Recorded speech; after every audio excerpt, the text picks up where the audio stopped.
I've been wondering for years why millions of Americans look at Donald Trump and see themselves in him. Why are we able to see so clearly that Trump is a narcissistic, abusive, mediocre criminal, and his followers love him for it? So I decided to do some research on presidential symbolism to understand what's actually going on here.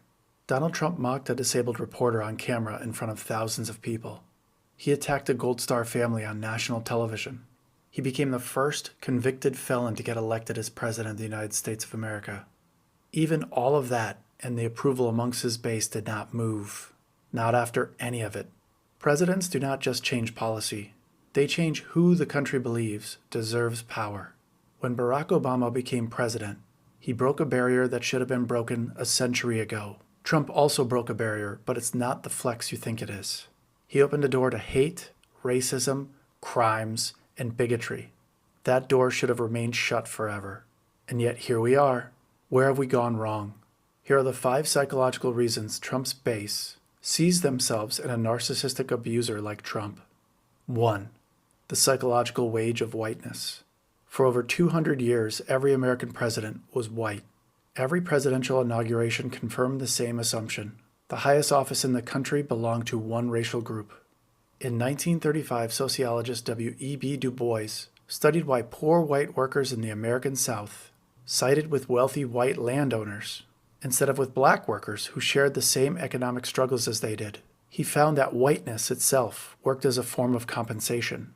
White workers were given access to public spaces, respect, and social standing that black workers were denied. Poor white people didn't make more money. They got more status from being white. Du Bois called this the psychological wage of whiteness. The public and psychological wage of whiteness is the unearned social status white Americans received simply for being white. It kept them loyal to racial hierarchy that did not serve their economic interests. They were still just as poor as their black and Hispanic neighbors, yet somehow they thought they were superior for just existing. Sounds like they wanted a participation award. The American presidency reinforced that wage every 4 years for over 2 centuries. Then in 2008, Barack Obama won the presidency. He shattered a symbolic barrier that had stood since the founding of the United States. His election told black Americans and other excluded groups that the presidency was no longer reserved for one race. The assumption that had been quietly reinforced for centuries was broken in a single night. A status payment people collected just for being white was gone. When that status floor breaks, people don't just quietly adjust. They backlash. Obama didn't just win an election. He took something they didn't even know they were depending on. They didn't earn it, but they thought that status was stolen when Obama got elected. And they've been trying to take that status back ever since. 2. Participation awards. Trump supporters do not just support him. They become him. They wear his clothes. They fly his flags on their trucks. They try and talk like him. They mimic his hand gestures. They adopt his insults as their own vocabulary. In the 1970s, psychologists Henry Teifel and John Turner studied how people build their sense of self through the group they belong to. They found that when a group member achieves a high status, other members of that group experience a boost in their own self-worth. The success of one becomes the validation of all. Teifel and Turner called this social identity theory, when the psychological process by which an individual's self-esteem rises or falls based on the status of the group they identify with. When the leader is just like you, his status becomes your status. His legitimacy becomes your legitimacy. His power becomes your power. You do not have to accomplish anything for yourself. You don't have to earn anything. Sound familiar? You just have to belong to his group, and his victories become your victories. Trump supporters do not admire him from a distance. They absorb his identity because it validates their own. They are exactly the same person Trump is, and they love the permission that gives them to be the toxic person they've always wanted to be in public. 3. Mass delusion. Trump supporters do not just love America. They need the world to admit America is superior. And when they feel that recognition is being withheld, they respond with hostility, resentment, and aggression.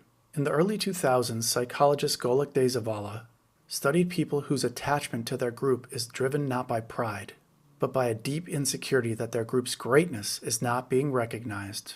These individuals do not love their country. They need constant external validation that their country is the best. And when they don't get admiration for their country, they lash out. Golok de Zavala called this collective narcissism, the belief that your group is exceptional combined with the feeling that the rest of the world refuses to acknowledge it. Basically, we are the best. Now recognize we are the best, or else. Normal people watch someone humiliate another person in public and feel it's wrong. They see cruelty and they know it's wrong. But people who carry high narcissistic traits see something different. They see someone getting away with it. They see someone being rewarded for the same behavior that has cost them relationships, jobs, and the respect of the people around them in their own personal lives. And they feel validated from their president who is just like them. Trump did not attract his base despite the cruelty. He attracted them because of the cruelty. His supporters are not loyal because he's good. They're loyal because he proves you don't have to be good or kind to be president. Just like the psychological wage of whiteness was broken because Obama got elected. Trump validated a lot of losers in this country. Him being president showed that it was okay for his followers to be cruel and a bully in public. That you can be a narcissistic, horrible person to people and somehow that's okay. They are wrong. 4. Conspiracy theorists. Anti-vaxxers, false flag believers, QAnon followers, moon landing deniers, Bigfoot hunters, flat earthers, people who reject basic verifiable facts. Before Trump, these people were cagey groups who kept to themselves. Basically your crazy boomer uncle at Thanksgiving. Society had a word for these people: fringe. They were not taken seriously. They were not given platforms. They were not treated as credible voices in any room that mattered. In the 1990s, political scientists Joseph Osinski and Joseph Parent studied why certain populations are drawn to conspiracy theories. They found that conspiratorial thinking is not about intelligence. It's about powerlessness. People who felt excluded from institutions, dismissed by experts, and left behind by the culture are far more likely to reject mainstream knowledge entirely and replace it with the narrative that casts themselves as the ones who truly understand what is going on. They call this conspiracy theory psyche, the psychological tendency of people who feel powerless and excluded, who then reject expert knowledge and adopt conspiratorial narratives that restore a sense of control and superiority. Trump did not tolerate conspiracy thinking. He validated that thinking from the most powerful office on earth. He amplified fringe theories on national television. He told people who rejected medical science that they were right to be suspicious. He told people who distrusted every institution that their distrust was justified. He made ignorance feel like insight. Before Trump, these people were called fringe. Now you'd think they run the country. Anti-intellectualism is alive and well in America under Donald Trump. 5. The narcissist next door. Trump's base is not made up of people who are excluded from power by centuries of structural oppression. It's made up of bullies, abusers, people convicted of crimes, people who treat people around them like garbage and resent being told to stop. People who have spent their entire lives being told the way they act is not acceptable, that they are adults. In 2016, psychologist Josh Miller at the University of Georgia studied the relationship between grandiose narcissism and political preferences. He found that individuals who score high on narcissistic traits are significantly more drawn to leaders who display dominance, self-promotion, and contempt for norms. The connection is not ideological, it's psychological. Narcissistic people are attracted to leaders who mirror their own traits, because those leaders validate the way these people move through the world, how they act personally. They called this narcissistic admiration and rivalry, the tendency of people with high narcissistic traits to seek out and attach to leaders who exhibit the same grandiose, domineering, and norm-violating behavior they use themselves. Trump proved that you can be a racist, hate-filled person and still hold the highest office in the land, that you can break the law and still get elected. You can be a mean, cruel bully who abuses people around you and still get elected. You can reject science, spread conspiracy theories, and mock the disabled and still get elected. You can be all of those at the same time, in public, on camera, and still get elected. This is not a message that appeals to normal people. This is a message that appeals to narcissistic, mediocre people. If you watch this and recognize every one of these patterns in someone else, you are not the problem. You see Trump's base for what it is. Broken people who found a broken leader and then called it strength.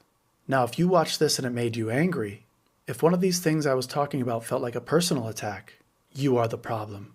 Normal people do not see themselves in an abuser. Normal people do not celebrate cruelty. Normal people do not feel validated when a convicted felon holds the highest office in the country. Obama broke a barrier that should have been broken centuries ago. Trump broke a barrier that should have never been broken. And the people who celebrated Trump's behavior in the last 10 years were never good, kind people. So stop saying they were. They are broken, narcissistic people, and they've always been this way.